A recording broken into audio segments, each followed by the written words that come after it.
What if I told you the harshest voice in your life wasn't someone else, but your own? And what if learning to love yourself wasn't about perfection, but it's about showing up for yourself exactly as you are, one choice at a time? Well, my beautiful people, welcome back to the Season of Self-Love podcast. It's your girl, goddess, Nyomi Banks, and I am so glad that you are here with us here on this Wisdom Wednesday. You know, this month we are in our January theme, and it's all about reclaiming your voice. And today's conversation is for anyone who has ever felt like they lost themselves or like their inner voice turned against them. Well, we're holding this with love and with compassion and with real tools today. Because reclaiming your voice sometimes means learning to speak kindly to yourself again. So let me welcome you properly to the show. Welcome to the Season of Self-Love podcast, the season of healing intentionally.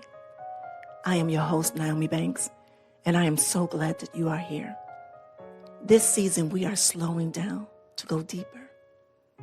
Every Monday and Wednesday, we're creating a space of intentional healing, authentic conversations, and the kind of self-love that transforms from the inside out. This podcast is brought to you by Ask Nyomi and Elevate Me Self-Discovery, where we believe that loving yourself intentionally is a foundation of true transformation. So whether you're on your own journey of rebirth, navigating life transitions, or simply choosing yourself, this is your safe space. So get comfy, grab your favorite beverage, and let's heal together intentionally, because you deserve to embrace that beautiful person that you are. Now let's get started. All right, my beautiful people. Well, today I am joined by Angie Hawkins. Angie is an inner glow coach, a speaker, and author of Running in Slippers. It's a raw memoir of her journey from self-loathing to self-love. Angie, welcome to the Season of Self-Love. I am truly grateful that you are here with us today. Hi, Nyomi. Thank you for having me. Yes, I am. So before we dive into this conversation, I just want to just offer a loving note to everyone that is listening that we are going to keep this conversation non-graphic and just focus on healing, support, and hope. So if you are listening right now and you need help, I just please reach out to someone that you trust or a professional support line in your area. Because I just want you to know that you're not alone and you are truly worthy of support. All right, so before we get into this beautiful conversation, we're going to do what we always do here on the Season of Self-Love. We're going to ground ourselves with a 60-second guided meditation just to set the tone and to create a safe space for this conversation. So wherever you are right now, if you will just take a moment to just close your eyes if you can and just get comfortable, all right? All right, my beautiful souls, wherever you are and whatever you're doing, I want you to just pause for me for a moment, and I want you to put both feet on the floor.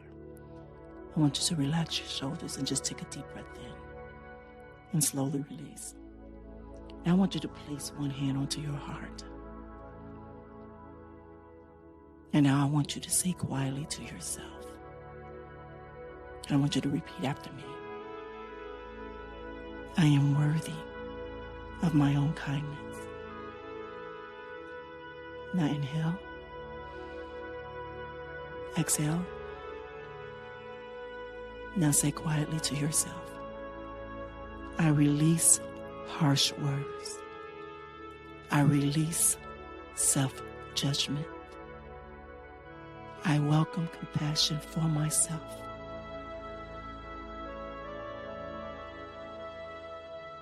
Now one more breath in. Release. Now say, I am learning to trust myself again. I am rebuilding from within. I am worthy of love, especially my own. I am reclaimed, and I am unashamed. And when you are ready, gently open your eyes. All right, my beautiful people. Again, thank you. If you are new here to the Season of Self-Love podcast, this is something we do every episode just to help ground us before we get in topic at hand. All right, Angie, so let's dive in. When you hear reclaiming your voice, especially after everything that you've been through, what does that mean to you today? That's a great question because it used to mean truly just my voice, because I grew up in a very critical household. My mom was very critical. So anything that I said was quickly dismissed or, quieted. So I never really felt safe to use my actual voice.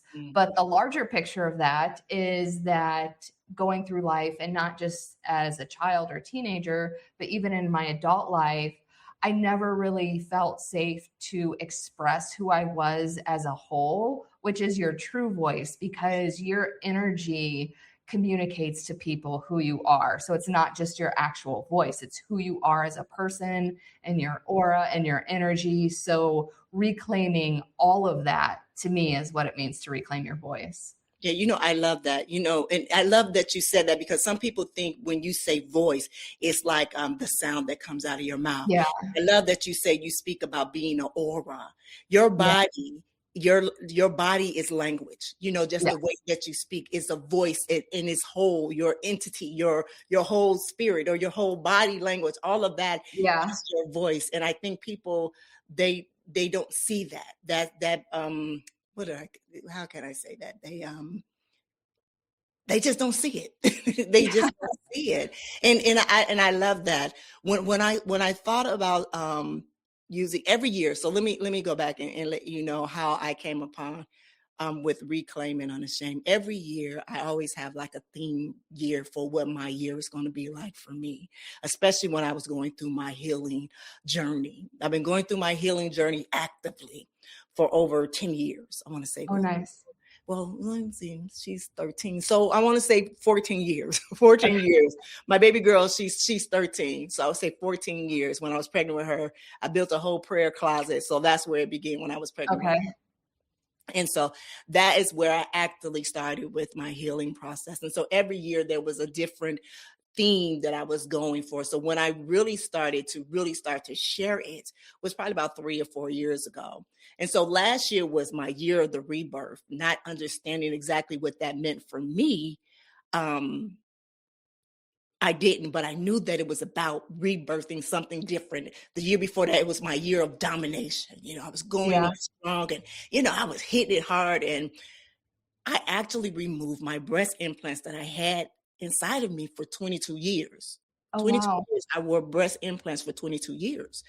And so when I removed them in August, I was like, wow, this is who I am. That I never knew this person, even though I got him at 31 years old, or 31 years old. I didn't know who I was. Even at 31 years old, 31-year-old mother of 2, I didn't know who I was when I got him in. But now at 53, removing them, this was the true authentic self of me, even through my career, even through my marriages, even through all of that. This is who I am now in my true authentic self. So no matter what it is, now I'm reclaiming my voice. Now I'm reclaiming all. And I'm now unashamed of every choice that I've made in my life. So when I said about 2026 is now I'm reclaiming and I'm unashamed, I am reclaiming and unashaming everything that I ever did in my 53 years of living.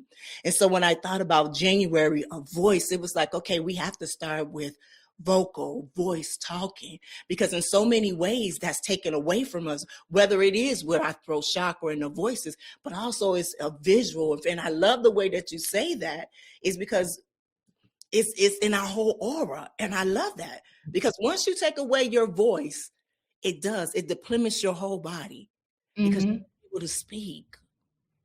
But even your example is really powerful because, and I love how the specific words that you used, because you were like, I didn't even know who I was. So you were reaching for something outside of yourself for your identity. And now that you got rid of that, it's like you're able to see who you really are. Yeah. So it's like all of these things are our voice, even though it's not maybe our vocal cords. Yeah. Yeah. Yeah. All right, Angie. So I want, without going into details, because we want to keep the space safe, okay? Yes. Can you share what moment it was when you realized I can't keep living like this? What was that shift that started your journey towards self-love? Yes. So without getting graphic, I just reached this point of, the best way to describe it, I just felt this sheer hopelessness. I do think we all have moments in our lives because, trust me, we all know when it rains, it pours. So we definitely have the moments of, I can't take this anymore. This is too much. I don't know if I can handle anymore. So I was definitely feeling that. But because I had been living my life in a way that was not being kind to myself, whether consciously or unconsciously, because there were things that I was doing that I was aware that were self-destructive, but I also had some subconscious beliefs running the show that I wasn't aware was adding to that self-destruction. So in this moment of hopelessness, I decided that I didn't want to be here anymore, and I took action on that. But fortunately, I survived and I was hospitalized. And when I got out of the hospital, I called a friend and I told her everything that happened. And she said to me, "It's not your time." And before her saying that, I was just in this space of, I don't know what I'm going to do. I actually felt worse than I did before. But when she said that to me, it was so profound and exactly what I needed to hear, because it made me realize that I did survive. So I was like, I think I do have a purpose. And I didn't know what it was, but I was determined to figure it out, which gave me hope for the future. Yeah. First of all, thank you for sharing that, for what you did share. And as soon as you said that, I said, that's her purpose right there. That gives her the reason to move forward, because a lot of times we're looking for that reason why. Yep. I was that person of why this, why that. I always have to have that question and that answer of Me too. why. And sometimes you need that. Was it just yesterday? I had this amazing conversation with one of the guests. We were talking about always trying to find the answer. But not only that, is that always, and I want to make sure, because I'm getting a little brain fog here, is that, we're always trying to be in control of something and not allowing life to happen. Yes. Not allowing life to happen. And sometimes we can get in the way Yeah. of what life is supposed to happen. So even though when people look at it, the unfortunate thing is that, wow, she went through that situation. But the weird thing, and when I say this, and they'll be like, Nyomi, no, she had to go through that to find this. Because even I believe that. Yeah. Because I used to be of the mindset, like life was happening to me. I definitely had the victim mentality. And when I would hear things like life is happening for you, like I would roll my eyes. I thought it was like so ridiculous, but now I totally understand it. And when I tell my story, a lot of people will ask me like, well, if you could go back and change something, what would you change? And I would not change a thing. As horrible as some of the things I've been through have been, you are absolutely right. It made me who I am now, and it led me to my purpose. And I wasn't listening to the signs or whatever. So I think I had to be punched in the face to be redirected to my life path. Yeah. I want to just tell you this. Thank you so much. Thank you so much. And why I say this, because I just hope who's ever listening right now that you can just not only hear it loud, or how loud that I'm hearing it right now, but also hear between the lines. You understand? Just hear between the lines, because I know so many different people, or so many different shades of sexes, that I see your face right now, that I see their faces. Does that make sense? Oh, that makes total sense. Yeah. Because a lot of people aren't talking about this. So I represent a lot of people, whether it seems obvious or not.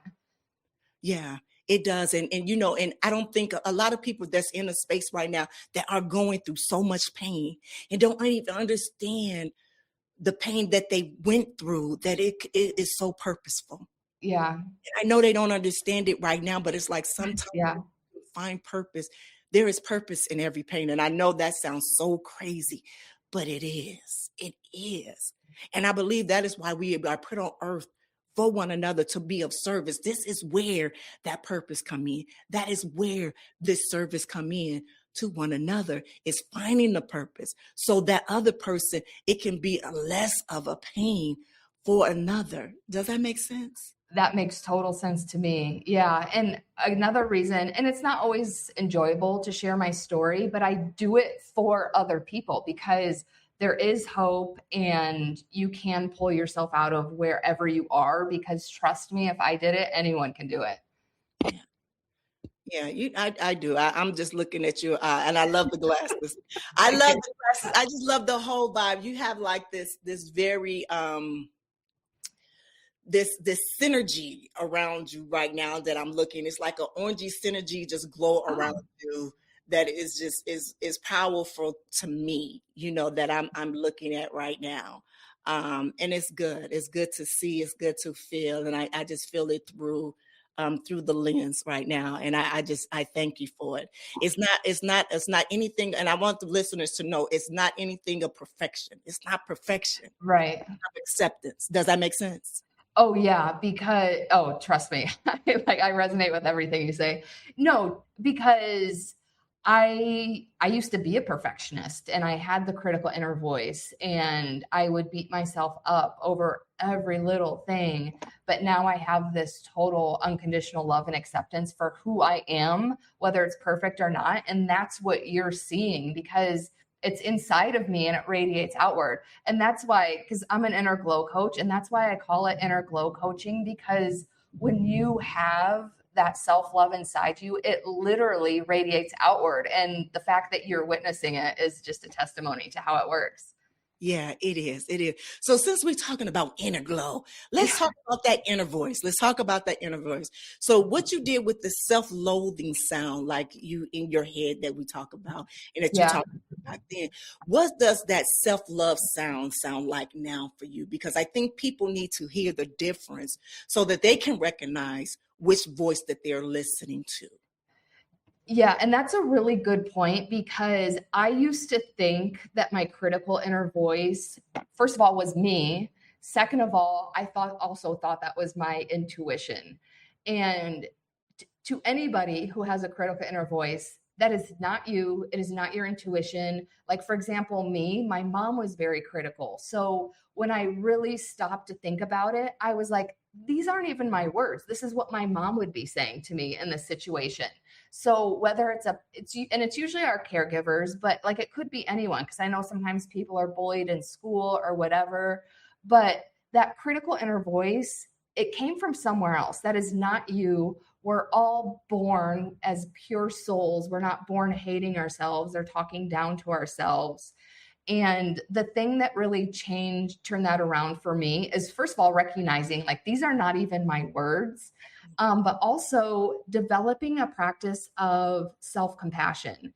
So, for example, like I'm not perfect. I make mistakes. But if I make a mistake, I'm not saying I never have like that pain of shame, or maybe I do have like that initial harsh critic, but I immediately am aware of it. I'm immediately aware that that's not who I am. That's not my voice. And I kick in with self-compassion, because with any mistake, first of all, we're human beings. We're not perfect. So there's just self-compassion in itself with that. But also, you can learn from your mistakes. So anytime I do make a mistake, it's like, okay, I just like think about like, what can I do differently next time? Because I don't want the mistake to be in vain. It's like, well, let me learn and grow from this.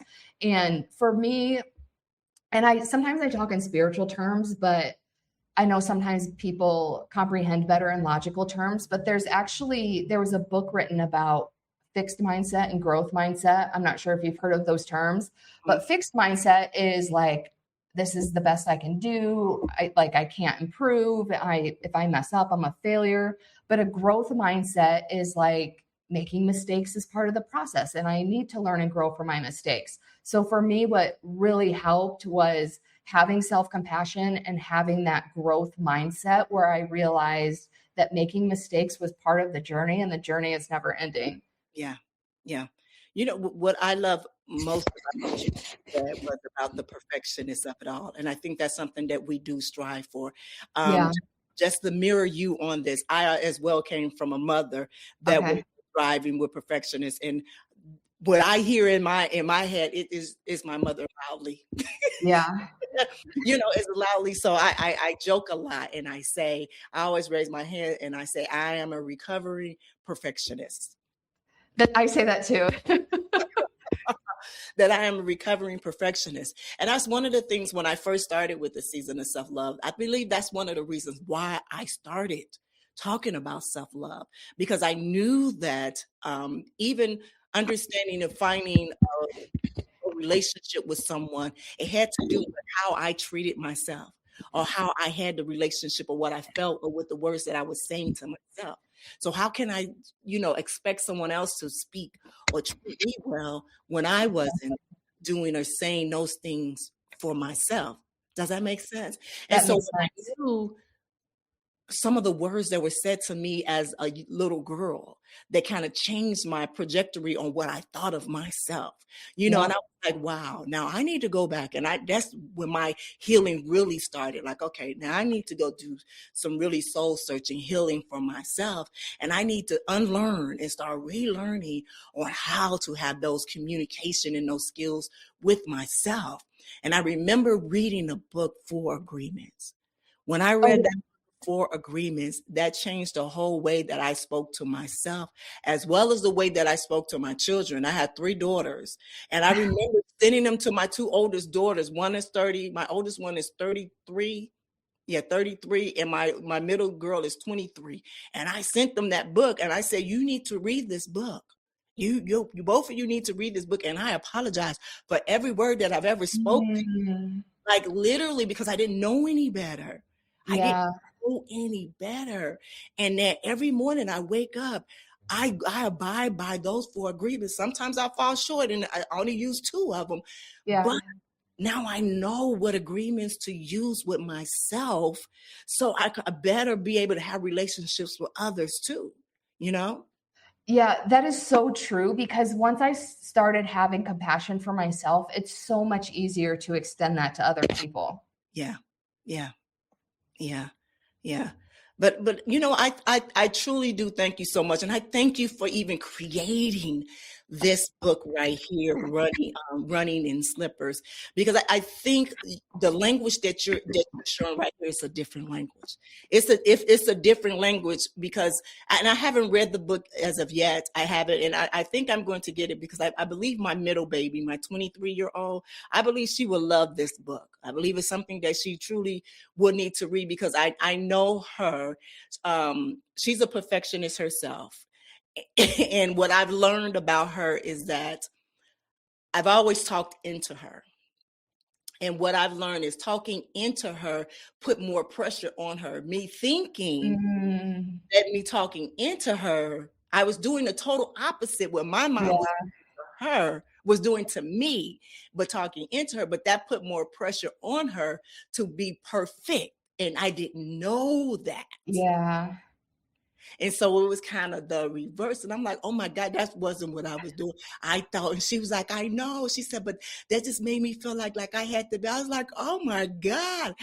So it was but that's like, great that you were able to have that clarifying conversation around it. yeah, yeah. But it was like, wow. But still in the midst of this, it's like now the good thing is that I know now about healing, even though I'm still healing, we're forever healing. So now Yeah, that I'm doing my healing work, I'm able now to be equipped to have more tools for them through their healing journey, as they are going through theirs. You know what I'm saying? yeah, So anytime I pick up a new book and I think, and it's great for me, I quickly pick up them a book and send it to them, or, if it's on, what's the name, and I'll send it to them. Listen to this. This is a great book to listen to. If you don't have time to sit down and read it, listen to it, like here and here. And then I'll like a month later, did you have time to listen to this book? And actually, I think that's really beautiful that you're sharing the information amongst each other oh and then yeah. having conversations about it. Oh yeah. Because this is my thought, and I share this all the time, with people. I think everything starts from home. Our Yeah. foundation starts from home. I think if we truly think about our foundational healing within our own home, and we really being true about the way that we raise one another in our home, when we go out to this world and we meet other people and we build families among other people, we will no longer be broken people mating with broken people, Yeah. creating more broken homes, right? Yeah. Yeah. Yeah. And so I figured, let me do my due diligence with my three queens here. So if they go out in this world, that at least they can be able to attract Yeah. some half-healed people, or what I'm saying? Well, especially, yeah, because I'm in my 20s and 30s. I was definitely attracting very broken people. So I think that's amazing that you're doing that for your daughters at the ages that they are, even. Yeah.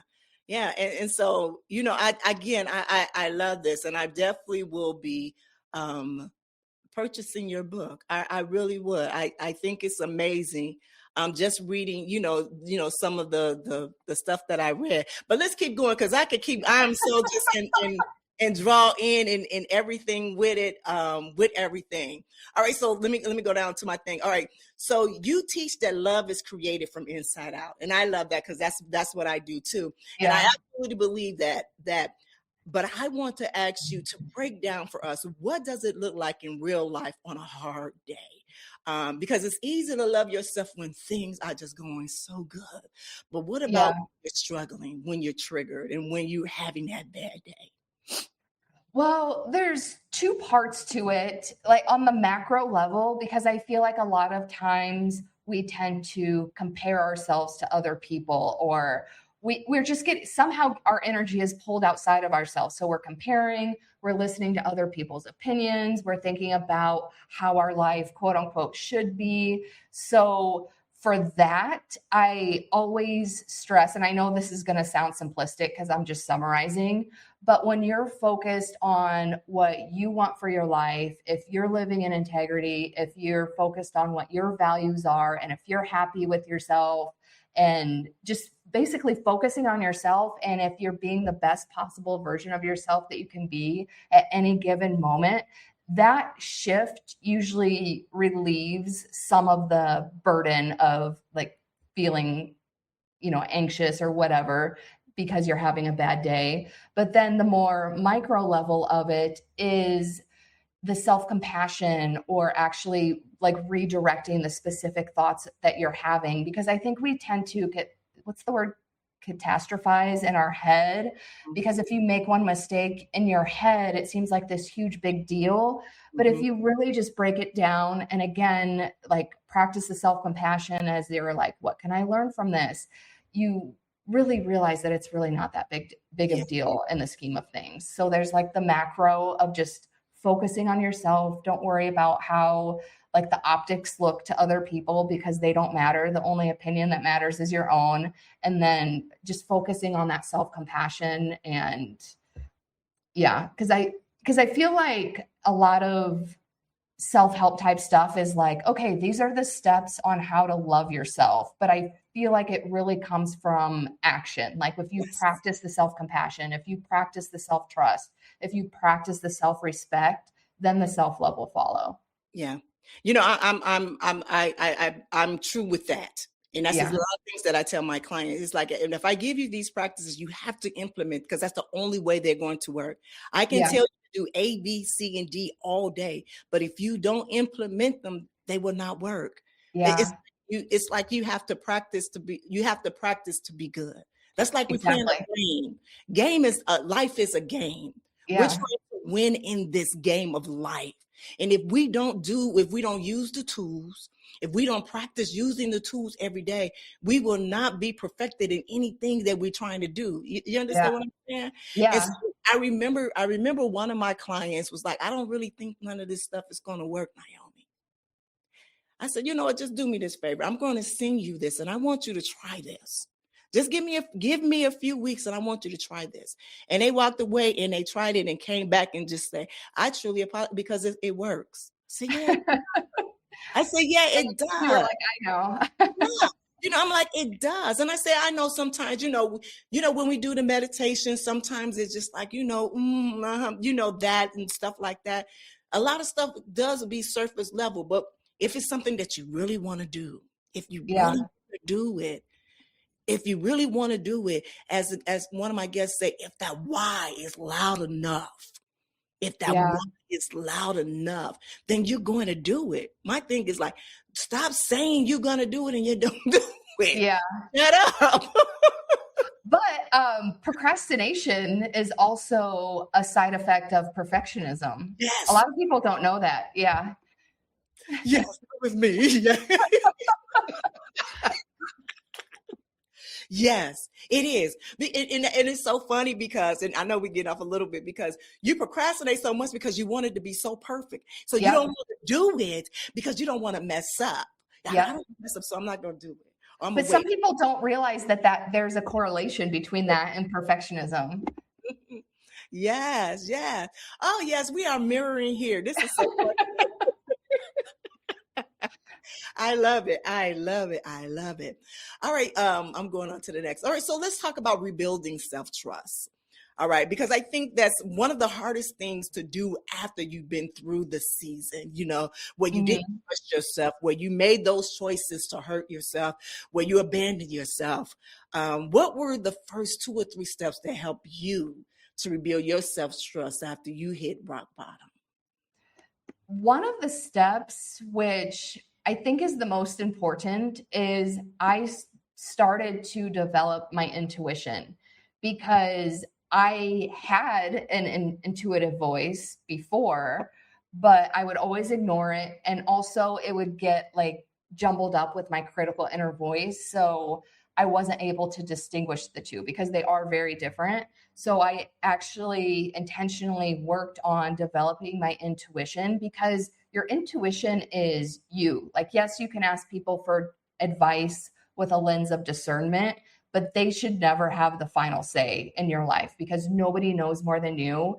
And like, your intuition is like so magical. All you have to do is plug into it, because we all have it. So that was the first thing I did. And it totally changed my life, because again, it's a practice, right? Because when I first started doing it, I'm like, I don't know about this. Maybe this isn't for me. Maybe I can only go so far with this. But when I truly started practicing and realizing how well it worked and what it was, then I started to really trust myself and build that trust with myself. And I would say that's the biggest thing. But then in smaller steps, and it's just the typical like keeping promises to yourself, because it's like I get up and work out almost every morning. And sure, I have days where I'm too tired and don't feel like it. But just the act of knowing that, like, if I put my mind to something, I can do it and I will do it, is a huge act of self-trust. And just in general, just knowing like, hey, I can figure things out. I can do hard things, and having that trust that no matter what's going on in my life, I can figure it out. And more importantly, that I can handle it, because I used to fall apart at every little thing. And I think it was the perfectionist in me. But now it's like, it's fine. I can handle it and I'll get through it. Yeah. You know what? Thank you for this one. Thank you. Thank you. Thank you for this one. And why I say this is because I have a question for you. Why do you think that people dismiss their intuition? I think it because it sounds, well, this was my excuse. It just sounded too good to be true, that you have this voice in your head that tells you exactly what to do and it's the right thing for your path. And I'm like, no, that can't be it. But no, it's true. Yeah. Is it like they think you delusional? You delulu? Maybe, yeah, because now I kind of embrace that. I'm like, yeah, it seems far-fetched, but it like feels good. And that's another thing. Like, follow the feeling. If something feels good in your body, even if it does sound delusional, like, you're probably on the right path. Yeah, I think that's it. I do. I think that's it. And listeners, I have this big smile on my face, and that's because right now is an aha moment for me. Thank you so much, Angie. Because early this week I was sitting at my altar, and I kind of had this moment at my altar, and I remember I said, I get all the signs. I get all the signs. Like, I know what I'm supposed to be doing. I know where I'm at. I know. But I'm still like, I think sometimes the universe has more faith in us than we do with ourselves. Because that's even the way I'm talking, you would think that I'm like 100% following my intuition all the time. But when I had to make the decision, because I used to work in corporate America full time, and I quit corporate America cold turkey to go all in on my coaching business. But even that was a whole process, because there was a period of like 3 months where I was totally resisting it. I would get the signs everywhere to do it. And I'm like, no. I'm good. I'm comfortable where I'm at. And then once I decided, okay, I'm going to quit, it took me about 3 more months, because I was like, I have to get to the point where thinking about quitting my job doesn't put me into a full-blown anxiety attack. And it took me about 3 months to get to that point. So in total, it took about 6 months to do it. So even I struggle with following my intuition sometimes. yeah. This is right here. This is just confirmation for me. And when we're finished talking on this right here, I'm going to share with you afterwards. And I know they're going to be like, Nyomi, Okay. you be in this conversation. No, this conversation is not for you all. Because this is what I tell you. When I tell you God in the universe, know that they be like, look, I'm going to have to keep sending her people just to confirm some stuff with her. Yeah. She be playing in our faces. Yeah. And, Like- and it's like unavoidable. Like it's a punch in the face. Yeah. Like really, like seriously, like really, because I see like when we come up on Pod Match, that is where we meet, y'all. We meet on I love Pod Match. That is where we meet on Pod Match. That's where I get all my amazing guests there. And when they match us, I be like, okay, let me go look at their profile. Let me go do a little research. And I said, I don't know what it's going to be like when we meet on this platform here, and how that interaction is going to be. I just been so blessed that I'm able to connect with people here, but also their messages for me. Even before we even come to this connection, I always do a prayer. I do a prayer, ask God to not only connect us, but also to use us as vessels. So whatever message that is needed for either of us, for one of us, but also for our listeners, that it can, to come to fruition for whatever it is, and sure enough, there'll be messages for me that loud and clear, like will just slap me right in the head, like there it is, loud. And sure enough, like from the time, like I'm even looking at your background, and I'm in this whole, green and nature and leafy thing. My whole backyard is nothing but leafy and green. Yeah, I have a bunch of plants over here off screen. Yeah, I'm looking like, oh, it's just so, just coming through. I'm like, I got you. I hear. And then here we're talking about this and like mirroring things. I'm like, okay, I hear, I see. And then you just dropped another little pebble and just causing the little ripples. And I love it. So I understand. And it's just confirmation, more confirmation for me here. And like I said, after we, finish with the interview, okay, I'll tell you more. Hopefully I don't forget with my brain fog, but yeah. Yeah, I think I'll remember, because now I'm intrigued. I will tell you more. But yeah, with that intuition, that's a lot, because I do. I as I know you do, and a lot of other people do, it feels so good to be true that you like, oh my God. And the thing is this is another question. It's like, why do we want to share that with people when we get it? Why we just don't do? Maybe that's why. Maybe we just do and don't share. That's a good question, because like intuition and stuff like that used to be like very woo-woo, and people did not talk about it. It was a very taboo subject. I will say people are talking about it more, but that could be a reason, because like my journey to tap into my intuition kind of started around the time it became more accepted. But when I lived in Chicago, I would go to like these intuition and manifestation workshops. I would not tell anyone where I was going. If my friends asked me what I did on Saturday afternoon, I would be like, oh, nothing. Because it just used to be like so taboo. So that could be part of it, like because we just didn't used to talk about it. Yeah. Yeah, I think so. Yeah. And I'm a Chicago girl. So, oh, really? Yeah. We have a lot in common. All right, so I want to talk about this. I want to talk about reclaiming your voice without earning worthiness. I want to talk to the people out there that's listening right now that feels ashamed of their past, that they Yeah. carry guilt, that they're carrying regret, that they feel like they have to earn their worthiness. How does someone reclaim their voice without feeling like they have to prove that they are worthy? That how do they just step into that knowing that they are already worthy? Yeah, I think it goes back to what we were talking about because, first of all, you're born worthy. So it's just reconnecting to that. But that comes through these daily practices of showing that to yourself. Like, for example, one thing that I do and I recommend to anybody, and it seems so simple, but it works. Do at least one thing a day that brings you joy. And it doesn't have to be something like all time consuming. Because, for example, my thing is surfing, but that can be time consuming. I don't always have the time, but I also love to dance. And most songs are only like 3 minutes long these days. But doing that one thing, first of all, it makes you happy. It conditions yourself that you deserve to be happy. And it just conditions yourself that you're deserving and worthy of that happiness.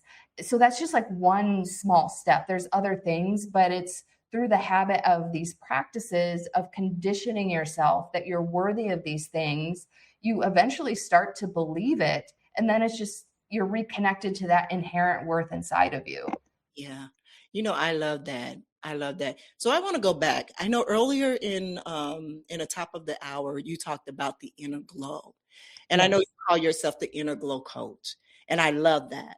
But I want you to explain the inner glow, what it actually means. I want you to break it down because I think some people might hear that and think it sounds nice, but they don't know how to access that, especially when they feel numb or disconnected. So if you can break that down for us and what is inner glow and how does someone get it? How can they access that inner glow?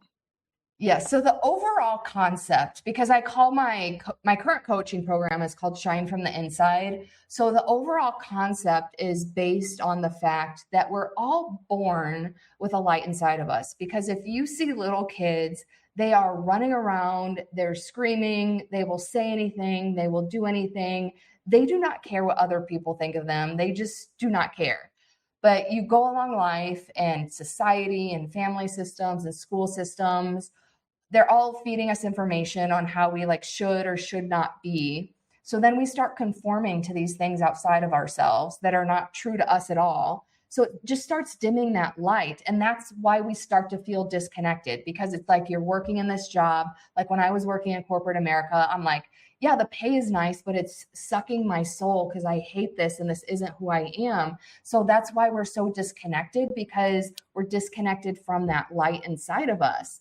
So again, by like building these practices and also going back to what you said earlier, like it's also taking away, to use more grounded terms, it's you're getting out of your true identity. So a lot of people reach this point in their life. I know I did. I didn't even know who I was. So my healing journey was figuring out who I was, what was true to me. And again, having these practices of self-trust, self-respect, and eventually, and it wasn't just like this moment in time, but eventually I started noticing like just this warm, powerful energy that was like coming out of my heart. And it felt amazing. Like, when you feel good, like it was just feeling like that most of the time.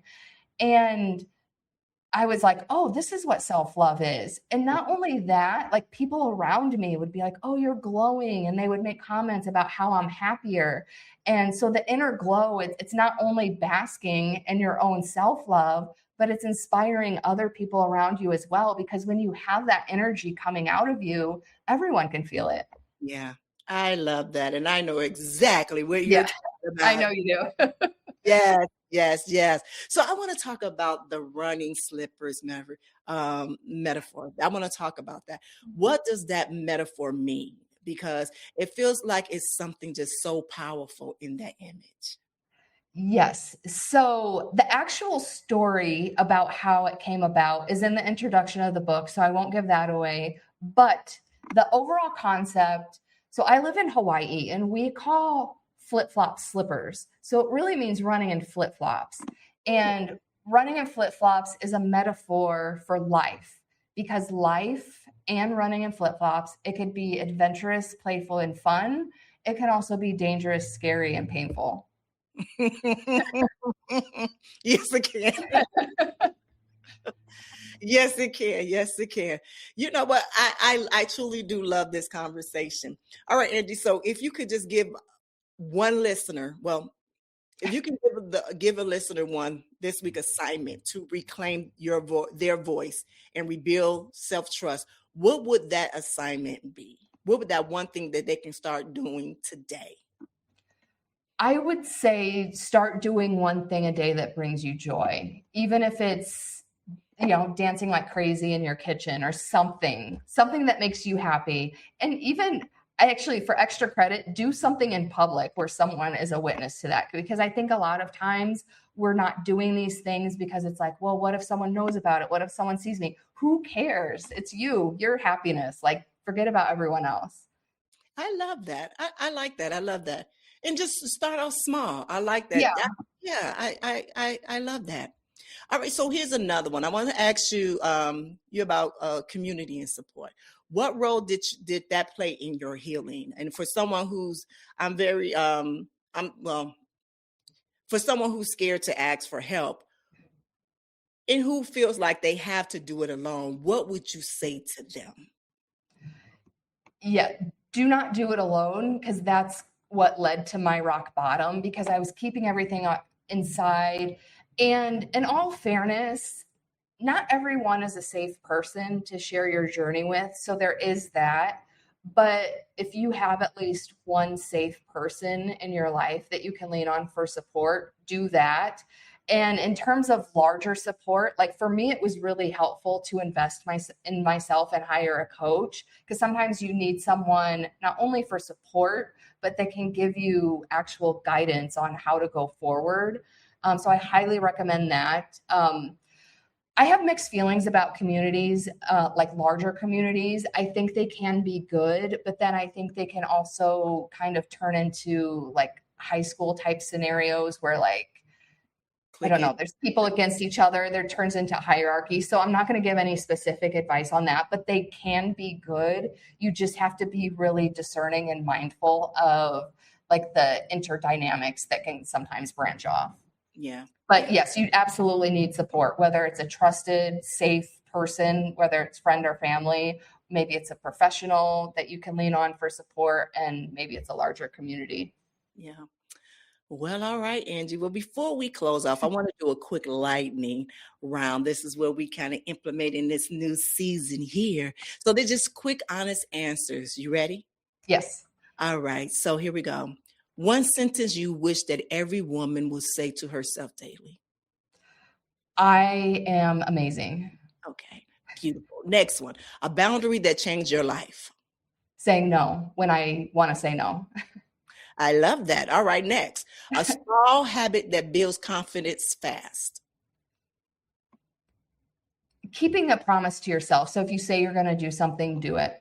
Yeah. All right. Yes. And the last one, fill in the blanks. My voice matters because I matter. I love that. All right, Angie, baby, this conversation has been so beautiful. It's been beautiful. And for me, it has been so needed. It has been so needed. I know it is going to help so many people. I know that it is, especially those who are listening right now. So tell us, where can people find Running in Slippers and how can they connect with you? The best place is my website, which is runninginslippers.com. So obviously there is information on the book. It's available paperback, Kindle, and audiobook. And I am the narrator of the audiobook. So I know audiobook listeners appreciate that. It also has my primary social media is YouTube and Instagram. So it also has my links for those. And there's also information on my coaching program, which my current coaching program is called Shine from the Inside. I used to offer a free 60-minute Find Your Glow session. I am transitioning out of that, just out of time capacity. But I will offer for your listeners, if you say that you came from listening to this podcast, you get a free, it's a 60-minute Find Your Glow session. And in that, because my coaching method is the GLOW method, and G stands for go back to your childhood. So we will go back to your childhood and figure out what your root limiting belief is. So that way at the end, I can give you advice for going forward. Beautiful. We like that. They like free stuff here. So perfect, y'all. Y'all heard that she has some free resources as well as, and we love Audible here. So I'm glad that you said that. Perfect. It's on Audible. I'm glad that you said that, because I can actually gift your book to both of my daughters there. They love that. Perfect. So yes. There for them over there as well. And the next step for listeners who want to continue to work with you heard what she said. She have resources over there, free resources right now. So the thing is that if you've listened this far, you already listened. So you already know that you have to say that you've listened to her here. So you already did, because you made it this far. Yeah, because now on my website, there's a button for an application. So you still go there, but there is a specific question, like, did you hear about me on a podcast? So you're kind of overriding the application process by filling out that question and saying you've heard me here. There you go. There you go.